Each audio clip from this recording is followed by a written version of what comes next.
yang tidak bisa saya sebut satu persatu. Tapi percayalah, di hati saya ada rasa cinta, hormat untuk semuanya. Kita hantarkan dulu doa yang terindah untuk semua ulama-ulama kita. Semoga Allah sehatkan badannya. Amin.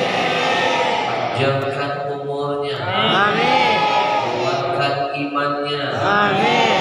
Dijaga Allah semangat istiqamahnya. Amin.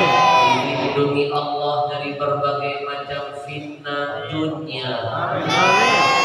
Ya Rabbal yang tidak saya lupakan segenap hadirin hadirat yang berbahagia, jamaah kampung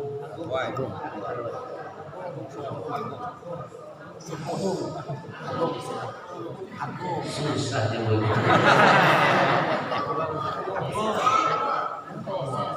Sobot.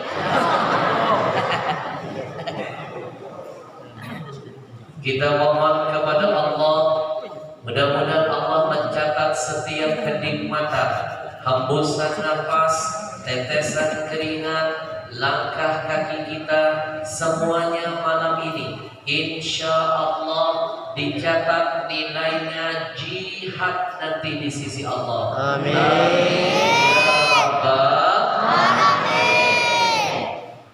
Khairul bilad masajiduha. Kata Nabi, sebaik-baik tempat itu adalah masjid. Maka siapapun yang sudah masuk di dalamnya, siapapun yang betah duduk di dalamnya, siapapun yang melangkahkan kaki di dalamnya, maka dia akan jadi orang yang terbaik di sisi Allah. Amin. Alhamdulillah. Izinkan saya menyampaikan penghormatan yang terindah untuk DKM Masjid Jami Darul Falah Agung, Desa Sufut.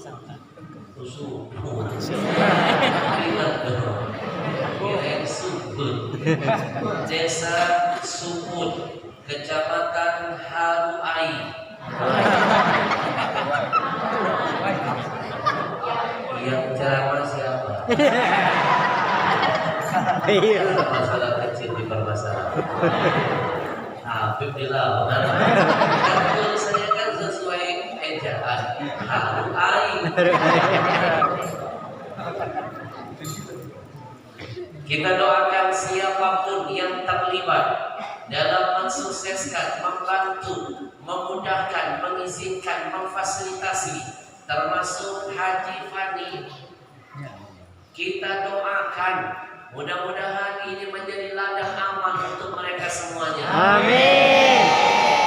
Dan wabil khusus saya ingin berterima kasih setinggi-tingginya kepada komunitas Riau Indonesia Mengaji yang menjadi wasilah saya sampai safari dakwah di Kalimantan Selatan ini.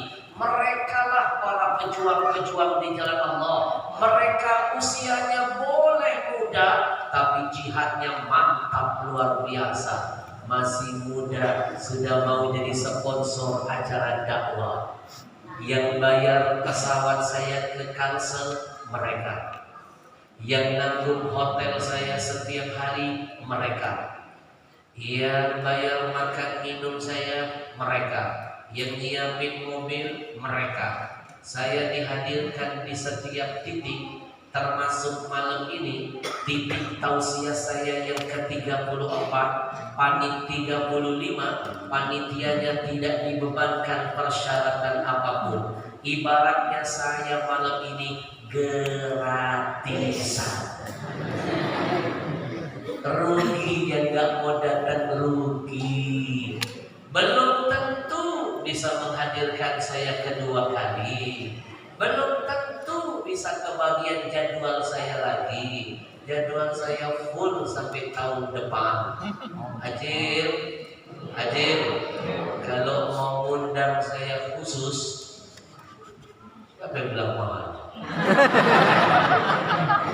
Ada yang bilang mahal. Ada yang ngomong mahal, kalau ngomong kadang-kadang suka bener ya. Betul mahal, bukan sayanya yang mahal, tapi ongkosnya. Dari Jakarta saya nggak pernah sendiri bawa rombongan. Kalikan berapa ongkosnya. Apalagi di masa pandemi sekarang, harga surat menyurat lebih mahal daripada harga tiket pesawat. Wujud. Itulah Indonesia. Vaksin polio hanya boleh dipakai untuk penyakit polio saja. Vaksin campak hanya boleh dipakai untuk penyakit campak saja. Tapi vaksin corona bisa dipakai untuk naik pesawat. Betul. Vaksin corona bisa dipakai untuk masuk mall. Itulah Indonesia. Adil. Apalagi ini ada virus baru corona belum hilang, sepupunya Omikron sudah menjemput. Bentar lagi kita ada suntik lagi Omikron. Nanti tahun depan apalagi ini yang datang, sinetron. Virus sinetron, suntik lagi. Kapan kita nggak disuntik lagi gitu? Bujur. Ajib. Maka percayalah, tempat yang paling indah bergantung itu hanya kepada Allah, bukan berharap kepada manusia. Bujur. Ajib. Kalau mengundang saya khusus, waiting list, biaya mahal, ongkosnya. Kalau untuk saya mah nggak usah dipikirin. Saya orang yang nggak pernah mikirin bayaran. Mana pernah. Setiap kali dia mengundang, Habib bisakah hadir ke tempat kami? Saya langsung jawab, doakan saya sehat dulu, panjang umur, saya punya waktu, saya datang. Dan sedikit pun saya nggak pernah mikirin bayaran. Tidak pernah. Silakan tanya panitia. Nggak pernah saya mikirin bayaran. Kenapa? Biarkanlah panitia yang memikirkannya. Dan bagi-bagi tugas. Tugas saya ceramah, tugas panitia mikir dong. Maaf panitia, jangan dianggap bercanda.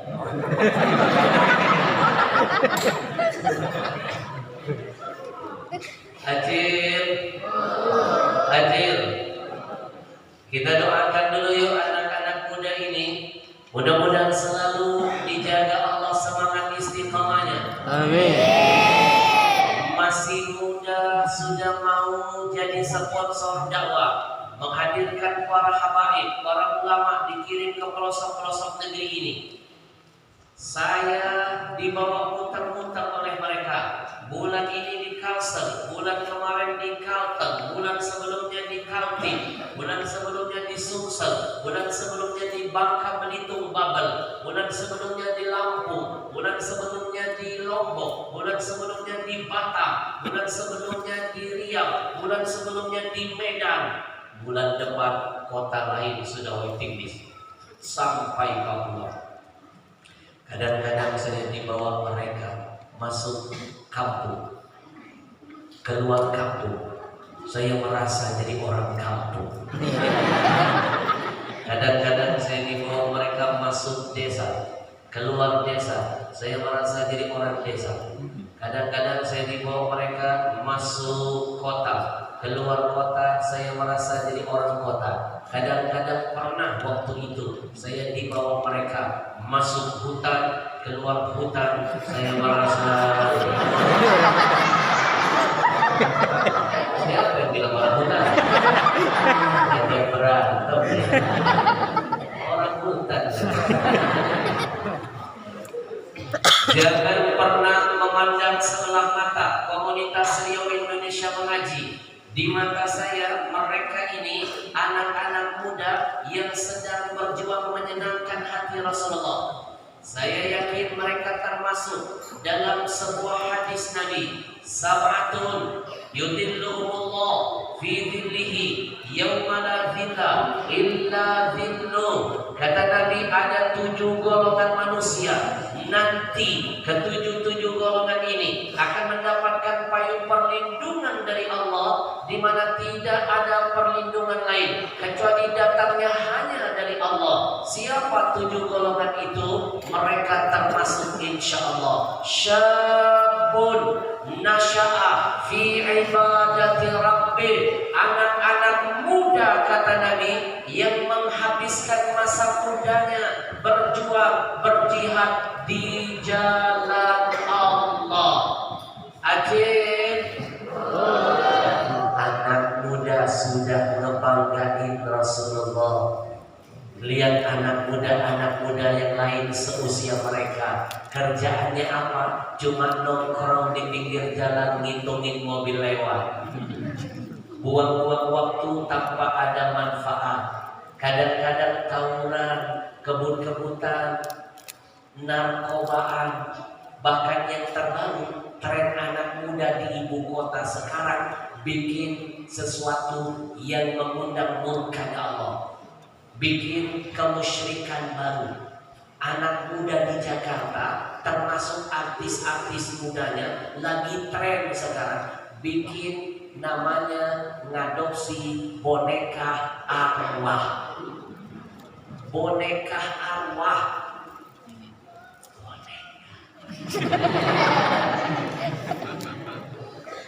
Harga satu boneka gak tanggung-tanggung loh Pak. Ada yang 10 juta. Bahkan ada yang harga boneka itu ratusan juta.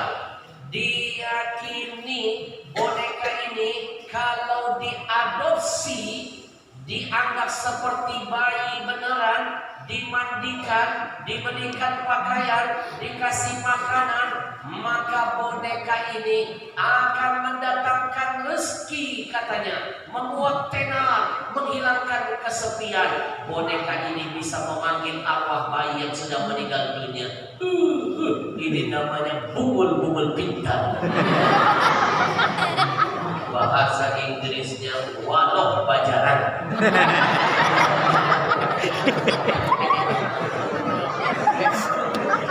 Bahasa Jermannya waloh betugung. Bujur. Ayo coba lihat. Ini kan menyakiti hati Rasulullah. Betul? Rasul diutus membasmi kesyirikan. Sementara ada yang ngaku umat Rasul bikin kemusyrikan baru. Bapak Ibu, meyakini apapun benda bisa mendatangkan kebaikan, apalagi boneka tanpa seizin Allah, itu musyrik. Jangan main-main. Innallaha la yaghfiru ayyushraka bihi. Allah tidak akan mau mengampuni dosa syirik. Allah hanya akan mengampuni dosa selain syirik. Wa yaghfiru ma duna dzalika liman yasha. Selain dosa syirik saja yang akan Allah ampuni menurut siapa yang Allah kehendaki. Wa may yusyrik billah faqad iftara itsman 'azima. Siapapun yang sudah menyekutukan Allah berarti dia sudah berbuat dosa besar di sisi Allah. Mengasuh, mengadopsi boneka, meyakini bisa mendatangkan arwah adalah kemusyrikan. Bujur. Dosa mereka nambah lagi. Sudah dapat dosa musyrik, dapat dosa mubazir. Boneka dimandiin, dibeliin pakaian, dikasih makan, mubazir. Innal mubazzirina kanu ikhwana syayatin. Orang yang mubazir kata Nabi temannya setan. Kalau jadi teman setan berarti tempatnya neraka. Daripada buang-buang puluhan juta bahkan ratusan juta ngadopsi boneka doang, lebih baik ngadopsi anak yatim. Lebih baik beliin pakaian buat anak yatim. Lebih baik ngasih makan anak yatim. Nabi janjikan man ala salasah minal aitam. Siapa yang memperhatikan, menyayangi, memberikan makanan kepada 3 orang anak yatim saja, 3 saja, Apa pahala dahsyatnya? Satu, kaman qama lailahu, dikasih pahala bagaikan sholat malam setiap harinya. Wa shoma naharahu wa ghada, dikasih pahala kedua bagaikan puasa tiap hari di siang harinya. Dan yang ketiga, dikasih pahala bagaikan berjihad melawan musuh Allah, berperang di padang pasir, mengangkat pedang selama 1 bulan lamanya. Itu baru 3 anak yatim. Bagaimana 30? Bagaimana 300? Wallahu yudha'ifu liman yasha. Pasti Allah lipat gandakan pahalanya. Daripada ngasih boneka lama-lama bikin gila. Boneka dia yang nunggu bukul-bukul. Benar kata guru saya, al-junun funun, orang gila macam-macam bentuk kegilaannya. Daripada gendong ngebelai boneka dan dapat pahala, lebih baik ngusap kepala anak yatim, jelas pahalanya.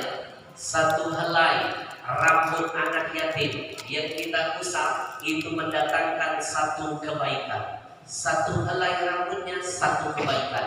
Makanya kalau ingin dapat kebaikan yang banyak, cari anak yatim yang rambutnya gondrong. Bujur. Saya ditanya, Habib, apa hukumnya boneka? Saya dengan lantang dan tegas menjawab, tidak ada tawar-menawar. Saya sampaikan menurut kebenaran. Saya bilang boneka hukumnya terbagi 2. Yang pertama, ada yang mengharamkan, tapi itu hanya pendapat Imam Hanafi, kelompok yang kecil. Mereka dengan yang ingin menjaga akidah. Tapi mayoritas ulama, Imam Malik, Imam Syafi'i, Imam Hambali, membolehkan boneka dengan catatan untuk anak-anak sebagai permainan. Nenek-nenek nggak boleh. Kalau pendapat pertama total buat orang dewasa, anak-anak juga nggak boleh. Tapi pendapat kedua boleh main boneka dengan catatan anak-anak kecil untuk permainan saja. Mana dalilnya Habib? Saya hadirkan dalilnya. Saya kalau ditanya condong yang mana, nomor 2. Boleh boneka untuk anak-anak sekedar permainan. Sementara yang heboh di Jakarta bukan buat anak-anak, buat orang tua. Terus mereka bukan main boneka, mereka bisa bikin anak sebenarnya.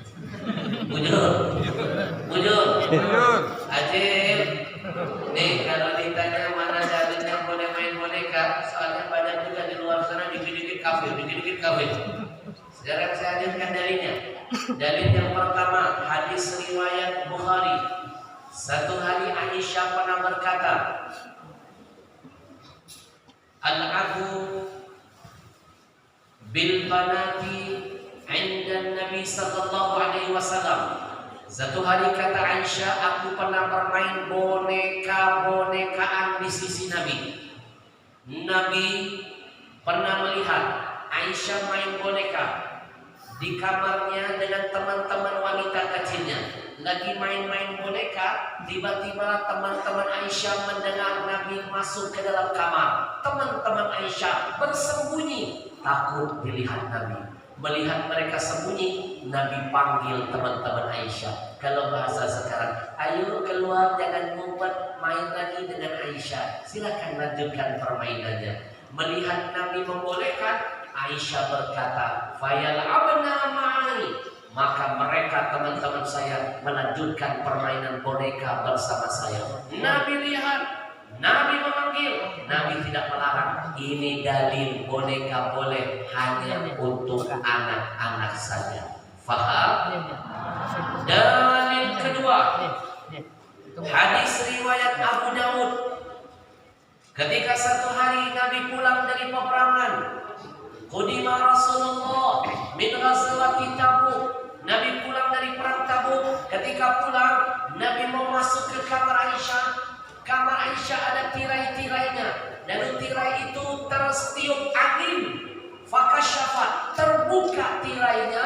Lalu Nabi melihat koleksi-koleksi boneka-boneka milik Aisyah.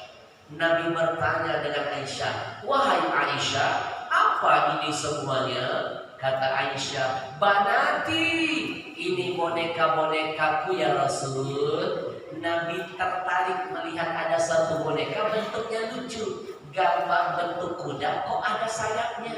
Nabi tanya Aisyah, "Lalu yang ini boneka apa?" Kata Aisyah, "Ini boneka kuda ya Rasul." "Oh, kuda. Terus di atas kuda ini ada apa?" Kata Aisyah, "Janahani, ada 2 sayapnya ya Rasul." Nabi ajak bercanda Aisyah sambil berkata, "Hebatnya kuda ada sayap rupanya." Mendengar itu Aisyah menjawab, "Lima arafta," kata Aisyah, "wahai Rasul, masih ingat gak?" Kata Aisyah, "Anna li Sulaiman laha khailan laha ajnihatan." Anna li Sulaiman khailan laha ajnihatan. Ya Rasul, emang lupa, Sulaiman kan Allah berikan kuda, kudanya ada sayap juga. Mendengar itu Nabi tersenyum, kata Aisyah. Sampai kata Aisyah, "Aku lihat gigi Nabi karena tersenyum." Nabi nggak marah, Nabi nggak mengeluarkan larangan, Nabi tidak mengharapkan. Ini dalil bahwa boneka boleh untuk permainan anak-anak kecil saja. Tapi faktanya di Jakarta anak-anak dewasa main boneka. Ajib, ajib. Maka bersyukur ada anak-anak muda, mereka justru mempergunakan masa mudanya untuk menyenangkan hati Rasulullah. Bapak Ibu, kita bantu yuk perjuangan mereka selama mereka berada 1 bulan di Kalimantan Selatan ini. Sebelum saya lanjutkan dakwah saya ajak Bapak Ibu, kita berikan infak terbaik dulu yuk. Kita semangati perjuangan mereka. Kalau kita nggak bisa jadi seperti mereka, paling nggak kita nanam saham bersama pejuang-pejuang agama. Bapak Ibu, mandala ala khairin falahu mithlu ajri fa'ilihi. Kata Nabi, siapapun yang ikut andil dalam semua kebaikan, maka dia sama seperti pelaku kebaikan. Saya mulai dari diri saya, 100.000 kecil ukuran dunia, besar nanti manfaatnya kalau sudah masuk ke dalam kubur. Nggak percaya, silakan mati. Kalau nggak percaya, masih nggak yakin, saya hadirkan dalilnya. Buka Al-Quran, ada ayat yang menceritakan orang yang sudah mati merengek-rengek minta dihidupkan lagi, bukan untuk melakukan sholat, bukan untuk puasa, bukan untuk pergi haji.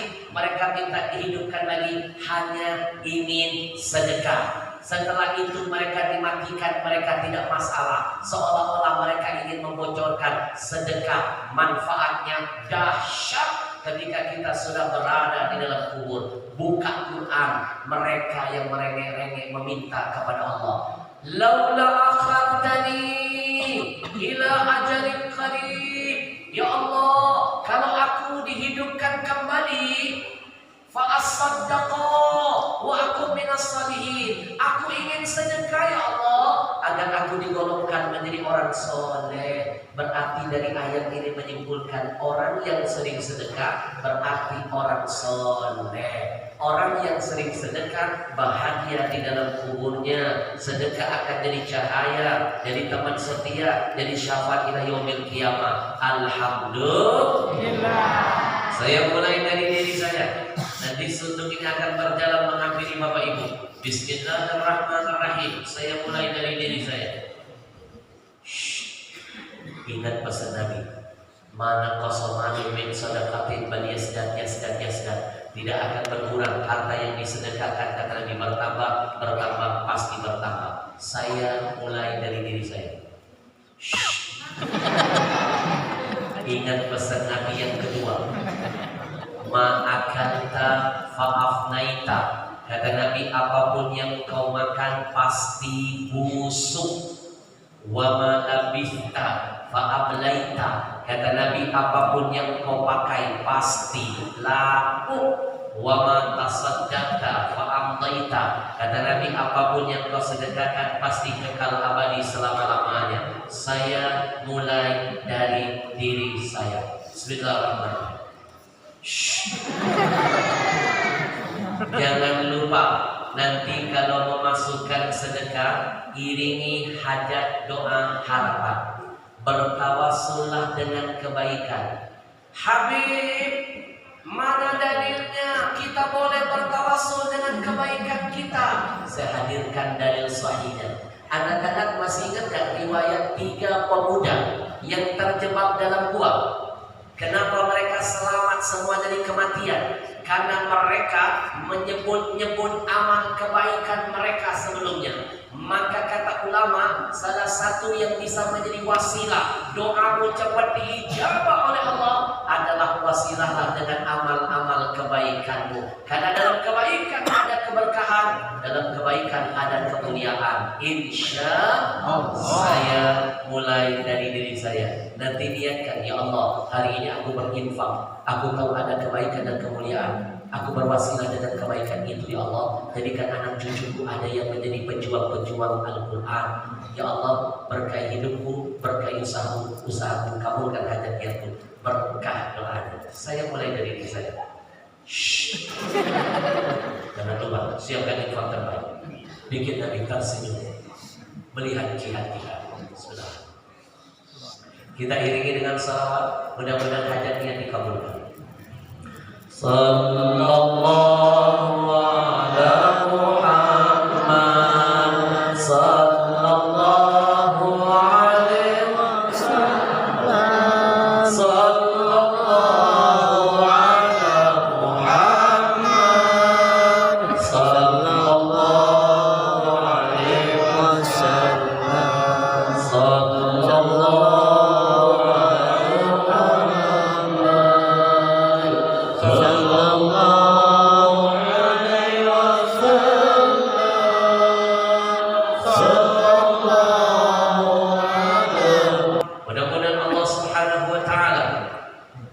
menjadikan anak cucu kita menjadi anak yang soleh dan soleha. Menjadi aset yang paling berharga dunia sampai akhirat kita. Bapak Ibu, buat apa punya harta banyak berlimpah tapi anak tidak ada yang jadi soleh dan saleha? Lebih baik gak usah punya apa-apa, asal ada anak yang jadi soleh dan soleha. Karena anak yang soleh dan soleha akan jadi harta yang tidak ternilai dunia sampai akhirat kita. Wujud. Itu sebabnya saya menulis sebuah buku. Sudah tahu buku karangan saya yang satu ini? Hari ini belum tahu? Kesian belum. Ini buku sudah mega bestseller. Kalau bestseller itu cuma 10.000 terjual, tapi ini di atas bestseller, mega bestseller, ratusan ribu terjual. Ajib. Buku ini sudah diangkat menjadi film, Pak. Film layar lebar dakwah religi pertama saya. Dan insya Allah dari buku ini akan lahir 7 film dakwah lagi.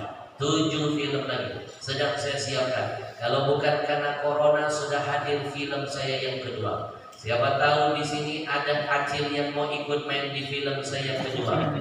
Mau?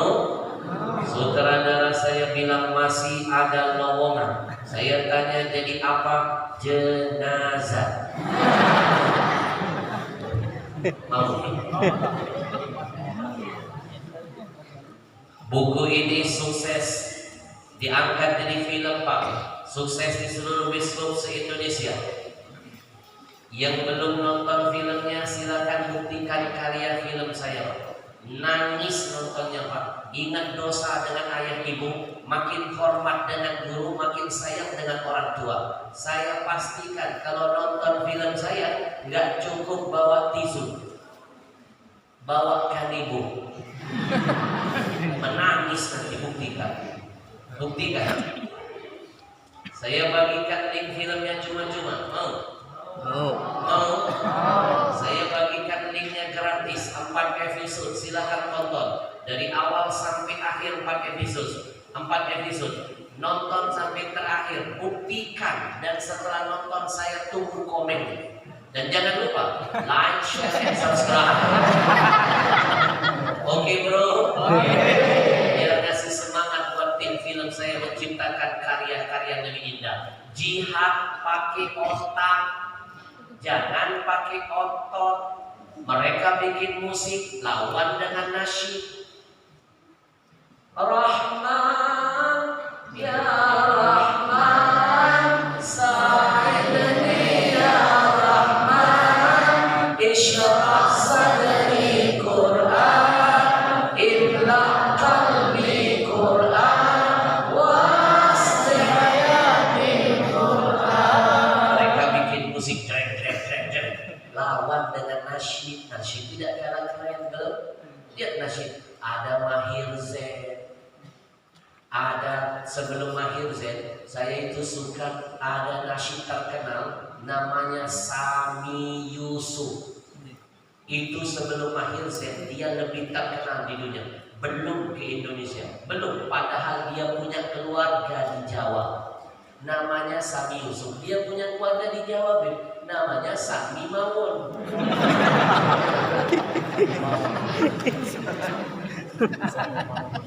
Nasyidnya banyak, silakan buka YouTube Sami Yusuf. Salah satu nasyidnya Pak tentang salawat Nabi yang paling saya demenin Pak, demen banget saya. Dari anak saya kecil saya bacain terus salawat itu. Saya contohin, mau? Salawatnya keren banget. Saya contohin ya. Yang nyanyi namanya Sami Yusuf. Salawatnya keren. Maaf kalau suara saya tidak seperti tim nasyid, maaf. Habib juga manusia. Banyak ceramah, kurang tidur, suara jadi korban. Apalagi bulan Ramadan.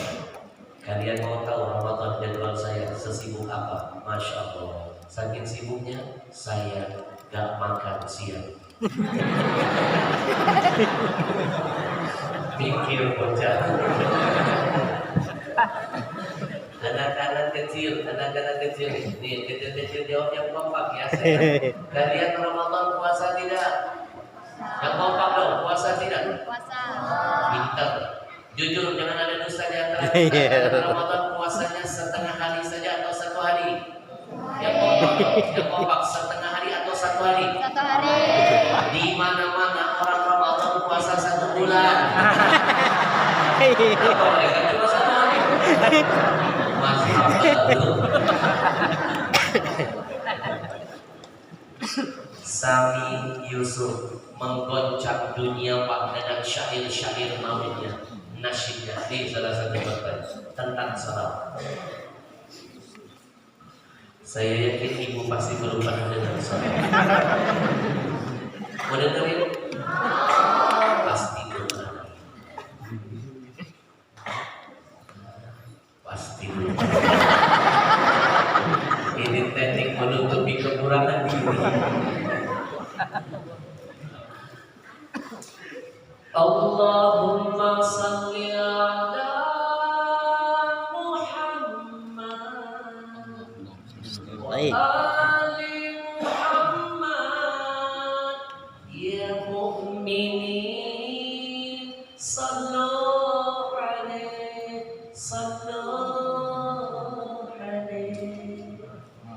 Allahumma salli ala Muhammad wa sahbihi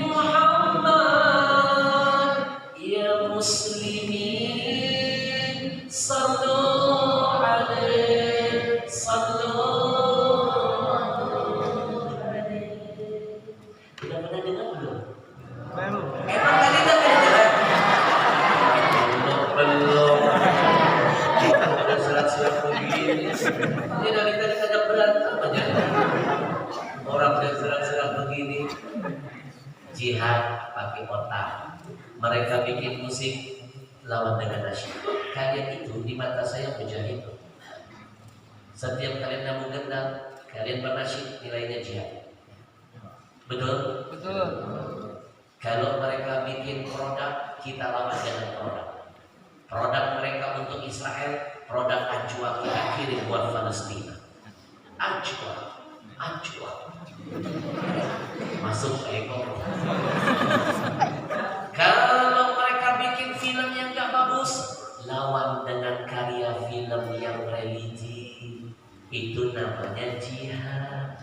Nanti buktikan film saya keren banget, saya rekomen. Nanti saya bagikan link filmnya lewat nomor WA. Saya kasih nomor WA saya, boleh? Boleh. Mau nomor WA atau nomor rekening? Rekening. Nanti catat nomor WA saya, sekaligus nomor ini kita jadikan ajang diskusi ke depan. Saya pulang ke Jakarta, jarak kita jauh, hati kita dekat. Kalau ada yang ingin bertanya tentang perihal agama, silakan kirim ke WA, saya hadirkan jawabannya. Kita belajar dari jauh. Acil, kalau sudah tahu nomor saya hanya boleh WA. No miss call, no video call. Karena sering kali Pak, jam 3 subuh nenek-nenek ada video call. Silakan catat nomor WA saya. Langsung ketik, Assalamualaikum Habib, kami jamaah Desa Sumut, Kecamatan Haluai. Sebutkan Tabalong. Tolong kirim link film dakwahnya Habib. Nanti saya kirim lewat WA. Tinggal klik 4 episode, tonton sampai akhir. Saya tunggu komennya. Keren banget film. Silakan catat nomornya. 082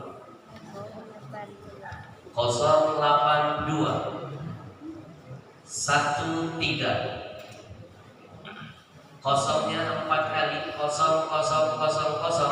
Saya ulangi 082 13 0000, kosongnya 4 kali 979. 082 13 0000 979. Silakan WA, makin cepat WA, makin cepat dapat kiriman filmnya. Tonton sampai selesai. Insya Allah. Sallallahu ala Muhammad.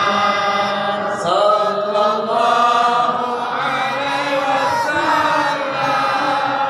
Sallallahu ala Muhammad.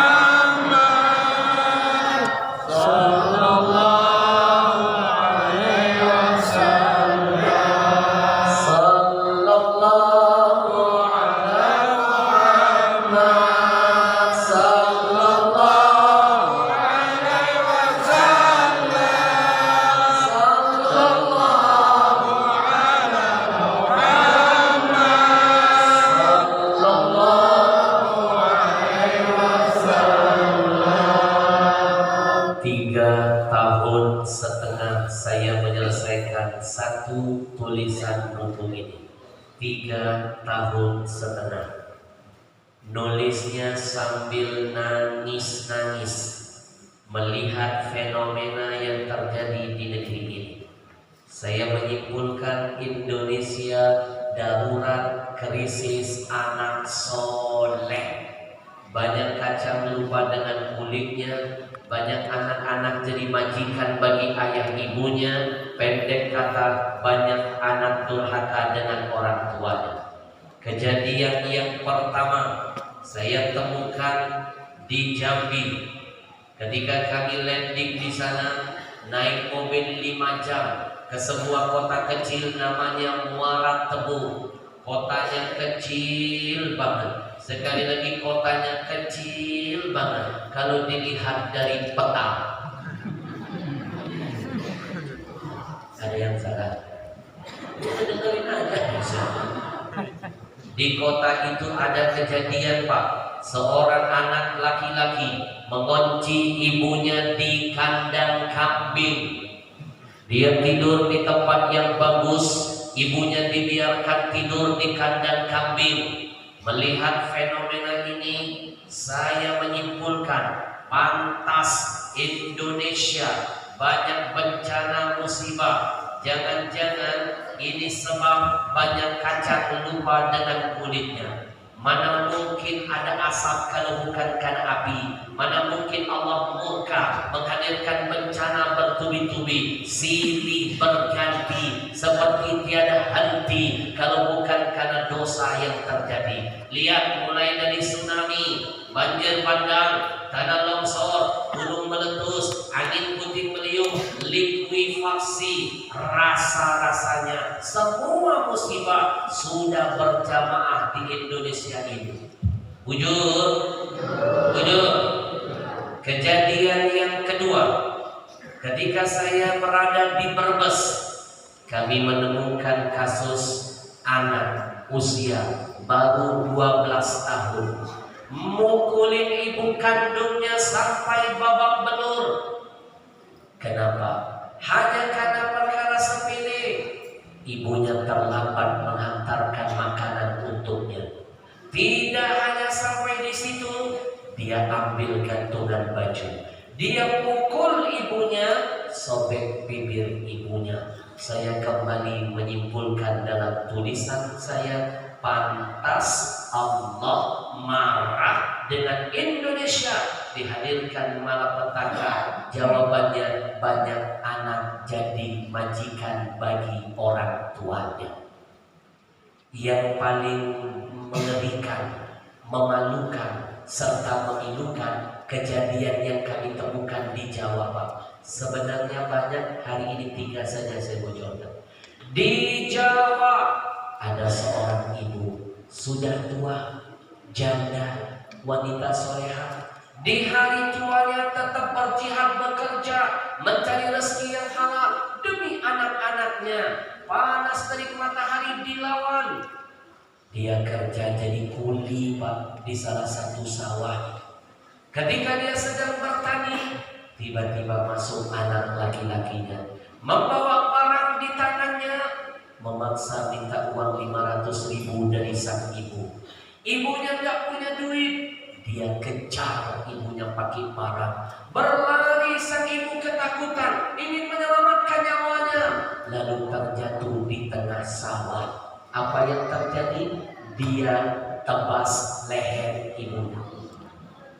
Terpisah kepala dengan lehernya hanya gara-gara uang senilai 500.000 saja. Saya makin yakin, Pak, menyimpulkan dalam tulisan saya, pantas Allah geram dengan kita. Kenapa? Karena banyak anak durhaka dengan ayah ibunya. Bapak Ibu, demi Allah, sampai detik ini saya belum pernah membaca di dalam Al-Quran, saya belum pernah menemukan dalam hadis ada cerita yang menyebutkan bahwa ada anak setan membunuh ibunya.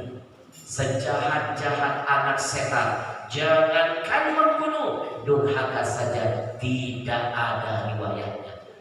Tapi anak manusia sudah banyak. Jangan-jangan manusia sekarang lebih gila daripada setan. Jangan-jangan setan-setan sekarang sudah pada takut lihat manusia.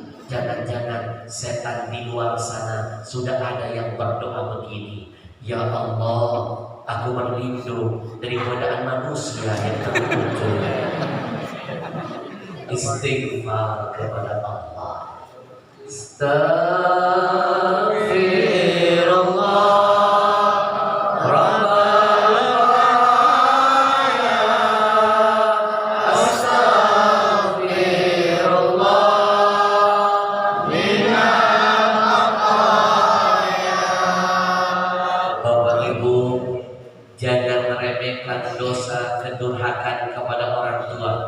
Boleh jadi itu pintu masuk datangnya bencana musibah buat Indonesia. Saya kasih gambaran satu lagi biar makin paham. Bapak Ibu tahu Nabi Nuh, di zaman Nabi Nuh ada musibah juga namanya banjir. Di zaman Nabi Nuh ada banjir. Anak-anakku, kalian kenal Nabi Nuh? Di mana kalian kenal? Aneh lagi. udah Ramadan satu lagi. Sekarang Nabi itu dia kenal. Kalau dia kenal Nabi itu berarti mereka ini makhluk purbakala.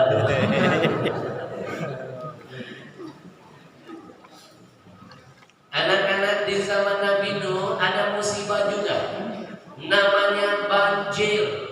Satu dunia konon ditenggelamkan Allah. Satu dunia tenggelam. Tidak ada yang selamat dari bencana itu kecuali yang naik ke atas kapal Nabi Nuh. Maka Nabi Nuh dikasih gelar tambahan oleh Allah. Apa gelarnya?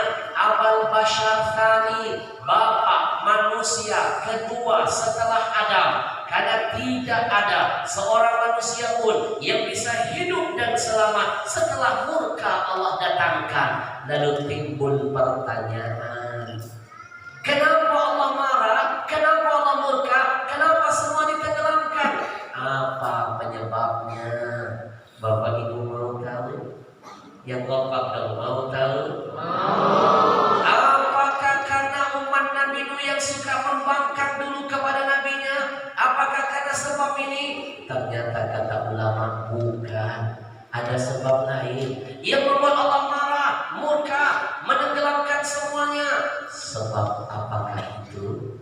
Mau tahu? Mau. Yang kompak dong, mau tahu? Mau. Jangan kemana-mana. Setelah yang satu ya lagi syuting. Ternyata penyebabnya dulu ada seorang anak laki-laki berani durhaka dengan ayahnya. Siapa anak itu? Kan'an namanya. Durhaka dengan siapa? Nuh ayahnya. Sejarah menitipkan pesan biar kita hati-hati, jangan main-main. Kalau dulu baru satu anak berani durhaka dengan ayah, dunia pernah ditenggelamkan. Lalu bagaimana dengan potret anak Indonesia zaman milenial? Bukan cuma durhaka dengan ayah, dia berani mendurhakai ibu tercinta. Bukankah jauh-jauh hari Nabi pernah mengingatkan, ibumu lebih mulia 3 kali lipat dari ayahmu. Ketika engkau sakiti ibumu, ketika engkau zalimi ibumu, ketika engkau durhaka ibumu, maka bersiap-siaplah 3 kali lipat bencana kesialan pasti Allah hadirkan dalam perjalanan hidupmu. Apalagi kalau dua-duanya engkau durhakai. Ajib. Dulu ada seorang anak datang menghadap Nabi. Ya Rasul, iya, aku punya ayah, lalu aku pun punya ibu. Terus mana yang harus aku dahulukan? Kata Nabi, ibumu. Yang kedua siapa ya Rasul? Masih ibumu. Yang ketiga siapa ya Rasul? Tetap ibumu. Yang keempat siapa ya Rasul? Baru ayahmu. Bayangkan Pak, renungkan, simpulkan. Ibu 3 kali lipat, bapak 1 kali lipat. Bapak ibu tolong bantu saya jawab yang kompak, biar laki-laki pada sadar kemuliaan kaum ibu. Jawab yang keras biar mereka minder dengan kemuliaan ini. Siap? Yang tadi disebut Nabi 3 kali lipat kemuliaannya siapa? Jangan pura-pura muda. Ini yang memuliakan mereka Nabi Pak, bukan saya. Tolong lebih kenceng lagi dong, biar merah wajah mereka. Yang kenceng ya, yang kenceng. Dengarkan baik-baik. Yang tadi disebut Nabi 3 kali lebih mulia siapa?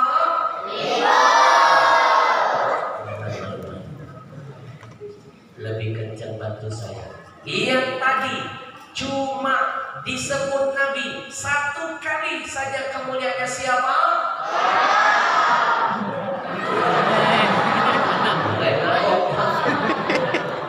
Yang 3 ibu, yang 1 bapak. Kenapa jadi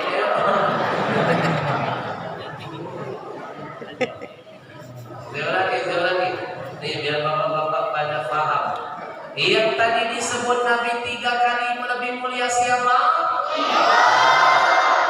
Yang tadi disebut Nabi cuma satu kali. Siapa? Berarti mereka sudah kompak izinin satu ayat 3.000. Izin dulu. Senjata makan tuan. Satu ayat 3.000 mereka sudah izinin. Ajir. Kata teman saya bilang ke istrinya, Mama, sini Mama setelah papa nikahin, Mama dipanggil apa? Istri, Pak. Itu istri ada makna tersirat. Maksud papa, kalau satu, Mama mau papa panggil iswa. Kalau dua, istu. Mama tahu arti istri, itu 3 porsinya. Istrinya bilang, oh begitu ya Pak. Gak apa-apa kalau papa mau yang kepala is dead. Hadir, Indonesia banyak bencana, salah satu penyebabnya banyak kacang lupa dengan kulitnya. Yang terbaru kasus di Aceh, seorang ibu, seorang wanita karir PNS melaporkan ibunya ke polisi, mengusir ibunya dari rumahnya, menuntut ibunya ganti rugi 200 juta. Bujur. Aceh, buat apa punya anak pintar tapi nggak benar? Lebih baik punya anak benar meskipun nggak pintar. Saya kasih pilihan jawab yang kompak. 1, punya anak pintar tapi nggak benar. 2, punya anak benar tapi nggak pintar. Acil mau pilih yang 1 atau yang kedua? Saya yang ketiga. Benar dan pintar insyaallah. Punya anak pintar Pak tapi nggak benar, suka sombong dengan orang tuanya, nggak akan mau menerima kebenaran dari mulut siapapun, apalagi orang tuanya. Betul, sombong, merasa orang tua kolot dia yang paling pintar. Tapi kalau punya anak benar, sekalipun nggak pintar, telinganya siap menerima kebenaran dari siapapun, termasuk dari mulut ayah ibunya.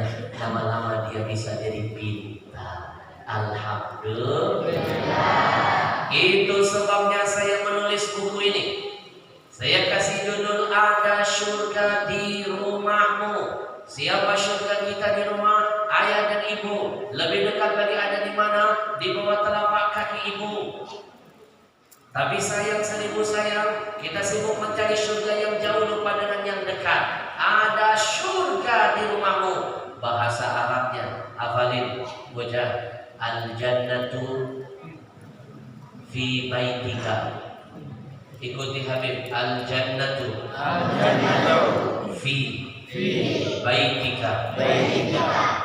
Ada surga di rumahmu.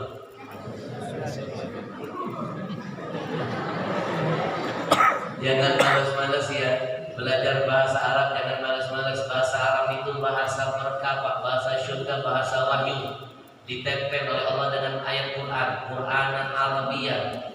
Bahasa Arab itu menggunakan bahasa Quran, menggunakan bahasa Arab. Apapun yang menempel dengan Quran pasti berkah. Bujur.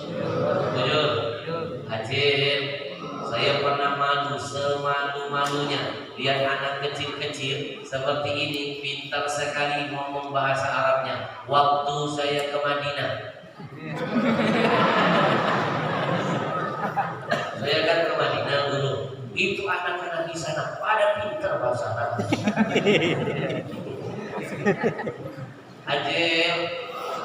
Hajir, jangan cari surga yang jauh sebelum dapatkan surga yang dekat. Malam ini saya bocorkan sedikit saja. Kalau saya jelaskan 1 buku 2 bulan tidak akan selesai. Sedikit saja. Ngerasa nggak kalau bapak ibu termasuk yang ngomong ini? Kita ini sering dari surga yang jauh lupa dengan yang dekat. Saya buktikan. Tiap hari ngangkat tangan minta begini sama Allah. Ya Allah, jadikan anak kami anak yang soleh dan soleha ya Allah. Please ya Allah. Please lagi. Mimpi anakmu akan dibuat Allah jadi soleh kalau kau tak mengawali kesolehan buat orang tuamu. Minta anak jadi soleh, dia sendiri belum soleh. Itulah namanya mencari surga yang jauh lupa dengan yang dekat. Ma fil aba fil abna. apa yang ada pada orang tua Allah turunkan buat anak-anaknya. Kalau orang tuanya soleh, anak pasti soleh. Wujud. Tiap selesai sholat kita sering baca zikir ini. Alhamdulillah, Alhamdulillah, Alhamdulillah, Alhamdulillah. 33 kali zikir hamdalah kita ucapkan dari lisan kita. Demi Allah saya jamin Pak, tidak diterima Allah zikirmu kalau engkau durhaka dengan ayah ibumu. Mau sampai berbusa mulutmu, itu zikir tidak akan menghantarkanmu menjadi hamba yang bersyukur kepada Allah Tuhanmu. Kalau engkau kufur durhaka dengan ayah ibumu, mau sampai berbusa, gak diterima Allah syukurmu. Sampai engkau syukur dulu dengan orang tuamu. Mana dalilnya? Simak ayat yang berangkai yang satu ini. Anishkurli wali walidayk, kata Allah, bersyukurlah kamu kepadaku, bersyukurlah kamu kepada orang tuamu. Gak diterima syukur kita hanya kepada Allah kalau gak berterima kasih dengan orang yang paling berjasa dalam hidup kita. Wujud.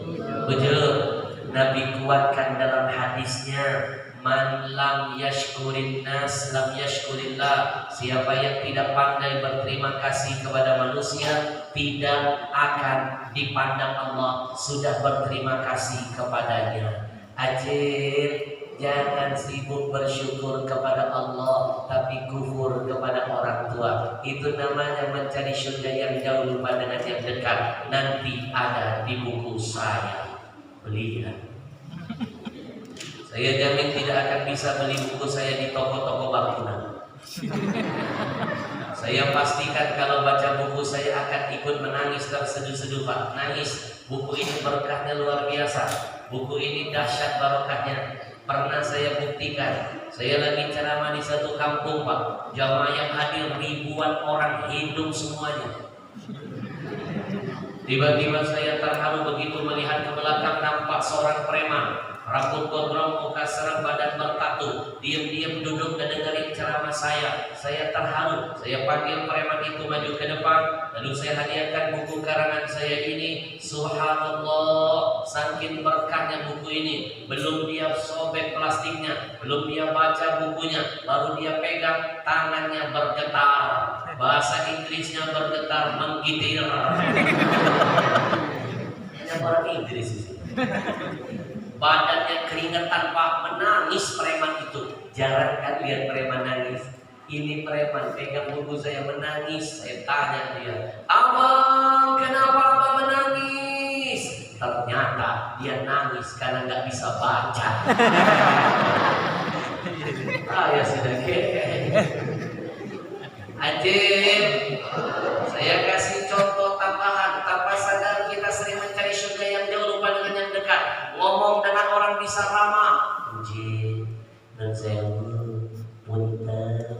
Ngomong dengan orang tua galaknya kayak 17 jin. Manggil pasangan romantis. Manggil orang tua menyakitkan hati mereka. Kalau manggil pasangan, darling, dadar guling loh. Giliran manggil orang tua, boy. Padahal Quran mengajarkan fala taqul lahuma uff wa la tanharhuma wa qul lahuma qawlan karima. Ngomong papa, mama sudah tercatat dosa. Saja sudah dosa, apalagi membentak dan memaki-maki mereka. Sadarkah kita ngomong dengan pasangan bisa lembut, ngomong dengan orang tua selalu melukai hati. Padahal maaf, yang namanya istri ada kata mantan, yang namanya suami ada kata mantan. Tapi buat ayah ibu, demi Allah tidak akan pernah melekat nama mantan di awal namanya. Bujur. Seorang ayah bisa membahagiakan 10 orang anaknya, tapi 10 anak belum tentu bisa membahagiakan seorang ayahnya. Seorang ibu berani mati melahirkan 10 putra putrinya, tapi 10 anak belum tentu siap mati demi seorang ibunya. Bujur. Maka anak-anakku pasang telingamu. Ibumu, ayahmu gak ada jualnya, apalagi ibumu ketika hamil, detik-detik melahirkanmu, ibumu ngejan, bahasa Inggrisnya mahajan. Betul ya? Mahajan. Ibumu ngejan, mahajan. Keluar kamu, coba Kalau kamu ngeden, apa bisa tuan ibu? Nih, yang langsung segini nih. Kamu ibu mau ngeden keluar kamu ngeden keluar apa? Nggak usah dibahas. Maaf ya saudara kembali.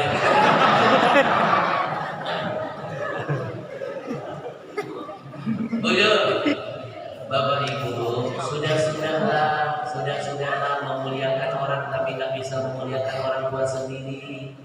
Maaf kepada atasan dengan mudah berkata siap komandan, laksanakan 86 beres. Kata 86 buat atasan gampang diucap, buat orang tua selalu keluar kata pembangkangan. Catat keyword dari saya. Buat apa mulia di luar sana, hina di mata orang tua sendiri. Lebih baik hina di luar sana, asal mulia di hadapan ayah ibu kita sendiri. Nanti ada di buku saya. Beliau Sallallahu alaihi Muhammad, Sallallahu alaihi wasallam, Sallallahu alaihi Muhammad, Sallallahu alaihi wasallam. Singkat pada episode terakhir. Lanjut. Kalau dulu Rasulullah mengorbankan nyawa untuk bisa menghantarkan manisnya iman untuk kita. Kita cuma ngorbanin waktu saja buat Rasulullah. Madu nggak ada apa-apanya. Kalau dulu Rasulullah bermandikan darah untuk bisa menghantarkan iman Islam buat kita. Kita cuma bermandikan keringat saja. Gak ada apa-apanya dengan jihad Rasulullah. Wujud. Maka saya tantangin malam ini. Kalau malam ini kita bergadang buat Rasulullah, siap? Kalau setengah jam lagi sanggup? Orang hebat semua. 1 jam lagi sanggup? Orang kuat semua. 2 jam lagi sanggup? Orang miksa semua. Saya nggak sanggup. Boleh minum dulu nggak? Boleh. Nggak terasa ya, kita sudah ngaji hampir 1 jam. Nggak terasa ya, kaji bareng Habib sudah hampir 1 jam. Nggak terasa, berlalu begitu saja. Padahal ini baru pembukaan. Itu pun baru pembukaan 1. Masih ada pembukaan 9. 1 jam nggak terasa kan? Coba, terasa nggak 1 jam ngaji dengan Habib? Ya ngomong dong, terasa nggak? Saya yang merasakan. Wah, boleh minum dulu guru. Saya minum dulu ya. Dan saya mohon maaf minum dulu ya. Bismillahirrahmanirrahim.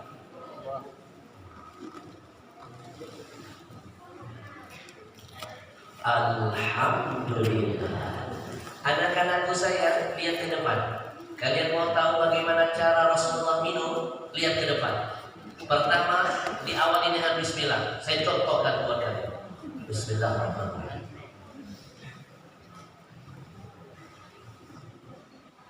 Setelah diteguk, Nabi mengucapkan Alhamdulillah.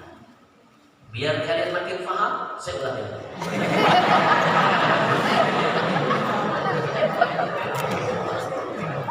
Ini teknik biar gak kelihatan hausnya. Ini teknik ini baru saya rancang beberapa minggu yang lalu. Jadi kalau ada penceramah lain ikut-ikuti berarti itu menjiplak saya.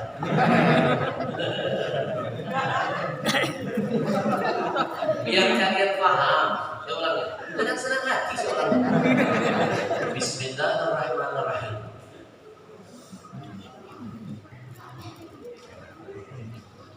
Alhamdulillah.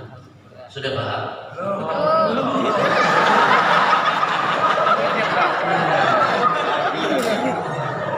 Kau tahu yang mau. Saya ulangi. Walaupun saya tahu ada emak-emak di belakang ngomong haus.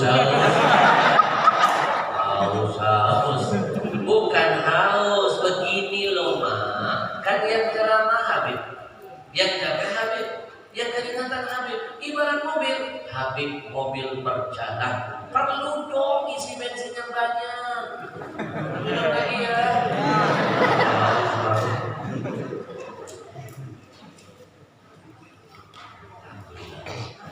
Acil kan cuma duduk saja.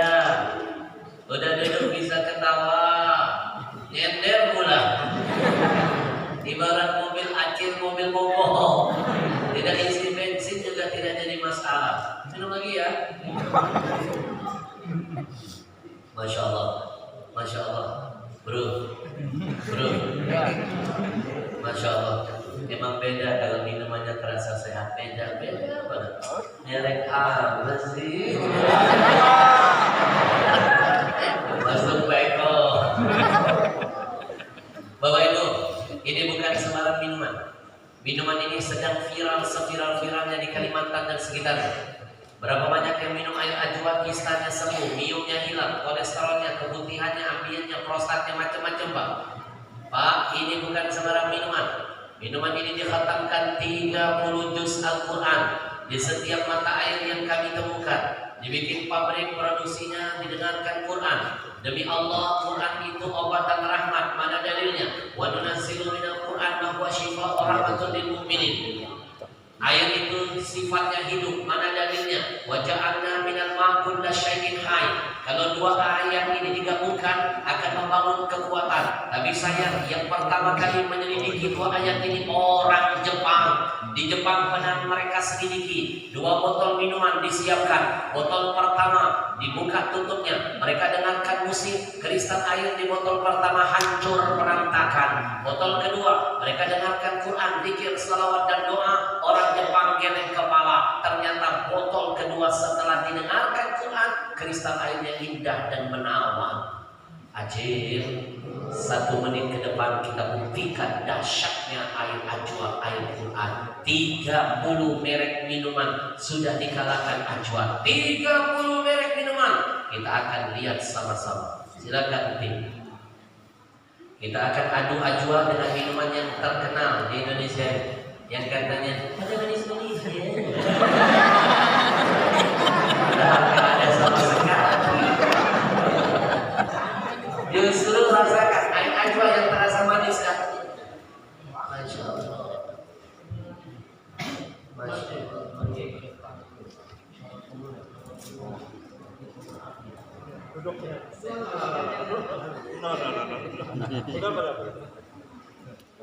Guru atau di sini guru? Jangan saya pulang. Guru.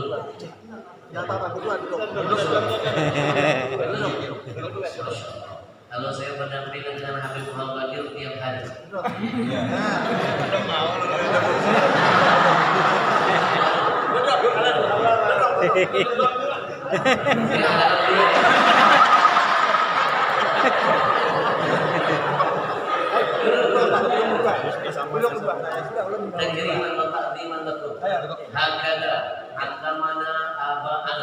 Beginilah kami diajarkan datuk-datuk kami untuk memuliakan antum. Bagaimana antum memuliakan kami? Allah, silakan.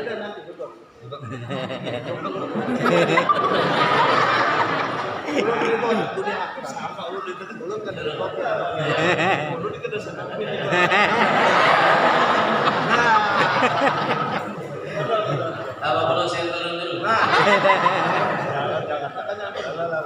Barakallahu fikum. Dua-duanya yang menunjukkan akhlak yang mulia, mengingatkan kita dengan 2 orang sahabat Nabi. Salah satunya dari Ahlul Bait, yang satu melihat sahabat Nabi sedang naik kuda, yang satu menarik talinya.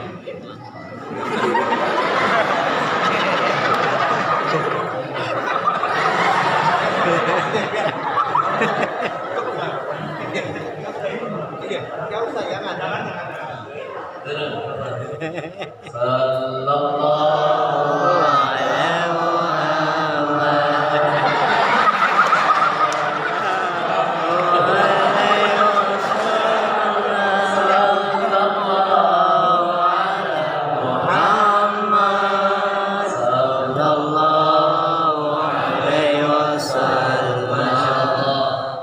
Kita doa doakan guru kita tercinta Ad-Da'i ilallah mujahid fi qawlihi wa fi'lihi Al-Ustaz Muhammad bin Anwar.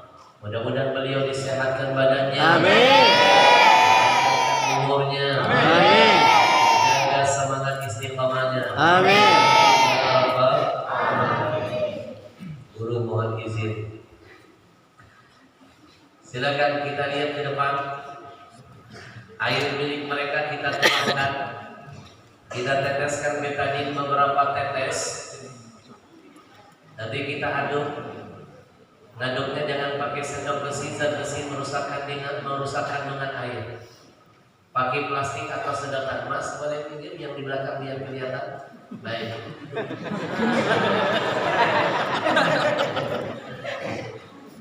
Lihat air mereka dari bening berubah jadi kuning.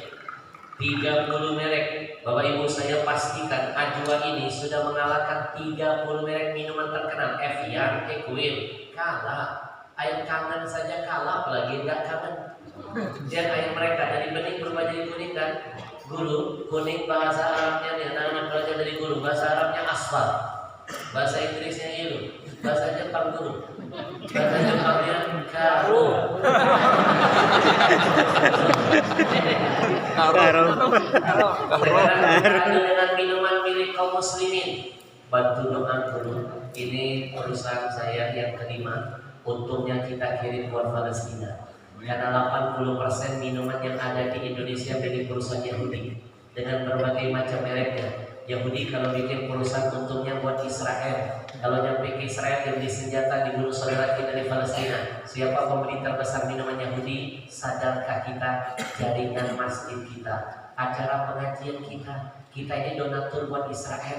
Kita mengamalkan larangan Allah. Wala ta'awanu 'alal itsmi wal 'udwan. Enggak boleh tolong menolong dalam dosa dan permusuhan. Maka saya minta tolong malam ini haramkan minuman kafir yang dimasuk ke masjid. Siap? Haramkan masuk ke masjid. Silakan beli minuman muslim. Ada sekumpul, ada amanah, ada dakwah, ada dzikr. Cari minuman milik kaum muslimin. Insya Allah. Sekarang yang ke depan kita aduk. Kita teteskan dengan cairan betadin.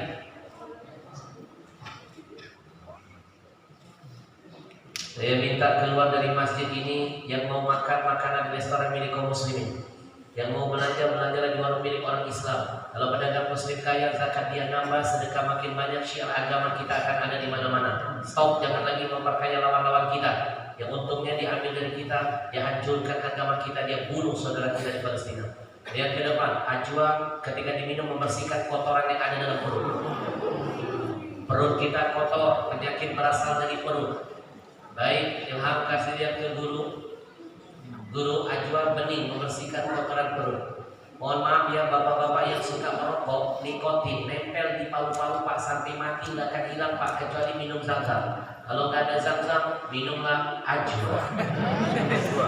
Acil, dengarkan ke sini. Acil kalau datang bulan selalu diawali dengan sakit pinggang, sakit perut kan? Bujur, nanti coba minum Ajwa, sakit pinggang, sakit perut akan hilang.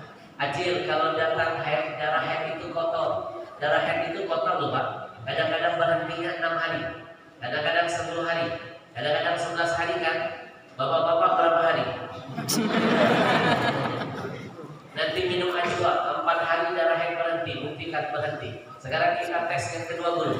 Kalau tadi pakai cairan, sekarang pakai makanan medianya. Saya pilih makanan yang murah meriah, mie instan. Mie apapun berbahaya. Guru, mie apapun berbahaya, apalagi mie kirim bini orang. Sekarang lihat ke depan. 80% makanan di luar mengandung kimia pengawet formalin. Orang zaman dulu panjang-panjang umurnya gak pernah makan racun. Orang sekarang muda-muda sudah rajiun makanannya beracun. Bujur. Adik perempuan saya wafat. Usianya baru 28 tahun. Kena kanker payudara stadium 4 lanjut. Kenapa? Suka makan mie. Bapak Ibu lihat ke depan. Anak-anak masih berani makan mie. Lihat ke depan. Sekarang kita aduk. Ini akan jadi kanker Pak. Pasti mematikan. Kasih lihat ke guru. Kasih berani bocah makan mie. Kasih berani. Ini perutmu. Orang Cibondo. Nih, kita angkat minuman yang berwarna biru. Bayangkan Pak, ini baru 1 sendok mie masuk ke mulut anak-anak kita, baru 1 sendok, belum 1 bungkus, belum bukunya, belum tiap hari. Ini kimianya guru, inilah pengawetnya, inilah formalinnya, ini pasti jadi kanker pasti. Tapi lihat kalau minumannya Zam-Zam atau Ajwa, dia netralkan racunnya, karena ada antioksidan. Ajwa belajar dari Zam-Zam. Ada alkali mematikan sel kanker dalam tubuh. Ajwa belajar dari Zam-Zam. Inna tasyabbu bil kirami falahu, kalau meniru yang mulia jadi mulia, berkiblat dengan yang berkah jadi berkah. Ajwa berkah karena meniru Zam-Zam. Bapak Ibu, jangankan racun, sihir, hilang minum Ajwa. Kenapa? Quran sudah menyatu di dalamnya. Sekarang kita tempelkan, bantu saya sebutkan, syiarkan. Minuman apa yang sehat? Ajwa. Lebih berkah? Ajwa. Nama dari Nabi, jangan malas disebut, berkah pasti menghampiri. Makanya enak disebut, enak didengar. Ajwa, Ajwa, Ajwa. Bisa disingkat dulu, Ajaib Water. Kata anak saya ada singkatan kedua, Ajiria Al-Habsyi, jual water. Ajib. Terima kasih buat tim. Bapak Ibu, alhamdulillah Ajwa sudah masuk di Tabalong. Distributornya adalah saya tunjuk Habib Muhammad Bagir Al-Habsyi sebagai duta jihad bersama Ajwa untuk Palestina. Takbir! Diberikan kesempatan barang siapa di kampung ini yang ingin ikut berjihad bersama kami menyenangkan hati Rasulullah. Jihad itu mulai dari minuman, baru sukses makanan. Doakan dulu, kalau sukses saya minum, setelah ini saya bikin pabrik roti. Kalau mereka punya sari roti, kita lawan dengan nama Syar'irati. Amin dong. Amin. Baru nanti mikrofon, baru nanti pesawat. Saya ngomong gerakan jihad, ada ulama menyerang saya. Apa itu? Jihad mengharamkan. Jangan beli minuman kafir, jangan beli minuman kafir. Ternyata dia ceramah pakai mikrofon milik orang kafir. Ini yang ngomong orangnya belum bubul pintar. Sudah nggak bantu perjuangan saudaranya sendiri, malah menyerang. Orang sana di luar itu kafir, kecil, besar, kompak. Kita besar, kenapa kecil nggak mau dia kompak? Bujur? Malah nyerang orang kita sendiri. Bujur? Saya siap berhadapan dengan dia. Mau siapapun dia, mau habib, mau kiai, mau guru, dalil saya lebih kuat dari dia. Saya hadirkan dalil. Acil, nanti dulu ngomongin mikrofon. Mikrofon ini kategori malbas. Sementara makan minum, matanya kategori masyrab wa ma'kul. Silakan buka hadis. Nabi cerita tentang orang yang berperjalanan jauh, gak diterima doanya. Padahal di satu hadis orang yang bermusafir doanya pasti diterima. Tapi di hadis yang kedua Nabi kasih gambaran, ada orang berjalan jauh, musafir, berdebu, tapi doanya ditolak. Fakaifa yustajab, bagaimana doanya diterima kata Nabi? Ada beberapa kesalahan. Yang pertama disebut bukan malbas, makan minumnya haram kata Nabi. Yang berikutnya ketiga baru pakaiannya haram. Jadi malbas ini nomor 3, nomor 1 makan minum. Orang kalau hadir majelis nggak semuanya pegang mikrofon. Yang pegang mikrofon saya. Kalau semuanya pegang kapan selesainya? Tapi kalau air semuanya sudah minum, penceramahnya belum minum, pendengarnya sudah minum duluan. Penceramahnya belum makan, apalagi diplastikin, pendengarnya sudah kenyang duluan. Bujur, kalau ini gak jadi darah daging guru, tapi makan minum jadi darah daging. Kullu lahmin nabata min haram fannaru aula bihi. Semua yang tumbuh menjadi darah daging dari yang haram makan neraka kata Nabi tempat kembalinya. Bujur. Bu, saya diserang ceramah pakai mikrofon punya kafir. Gak mikir, jihad itu ada tingkatannya. Sama kayak anak muda ini mau belajar tinju UFC. Tahu UFC? Sebelum lawan McGregor, lawan keras ringan dulu. Jangan mentang-mentang nafsu baru angkat besi sebentar, angkat karung beras baru 2 kilo. Tiba-tiba mendaftarkan diri lawan McGregor. Insya Allah wajah antum bukan keluar di koran, nempel di Surah Yasin. Jangan dulu ngomongin mikrofon Pak Mul. Mikirin dulu makan minum. Di majelismu masih ada minuman kafir. Malu dengan datukmu, malu dengan rasulmu. Kamu ceramah ngomongin Quran hadis, kamu cuma dapat dakwah bilisan. tapi tanganmu megang produk Yahudi. Dakwah bil lisan, demi Allah saya pastikan menghapus dakwah bil lisan. Dakwah bil hal menghapus dakwah bil lisan. Kamu minum produk Yahudi, dahaga dunia saja kamu hilangkan. Tapi kamu nggak sadar dengan kebodohanmu, kamu nanam dahaga buat Palestina. Dari andilmu menanam dahaga buat Palestina, jadi dahaga buatmu di alam barzah. Mandalla ala khairin falahu mithlu ajri fa'ilihi. Begitu juga sebaliknya. Siapapun yang ikut andil dalam dosa sama seperti pelaku dosa. Geram saya lihat ulama-ulama begini. Di depan saya nggak berani ngomong, di belakang baru ngirim video. Jangan ketemu saya makhluk ini. Ada pembajaran.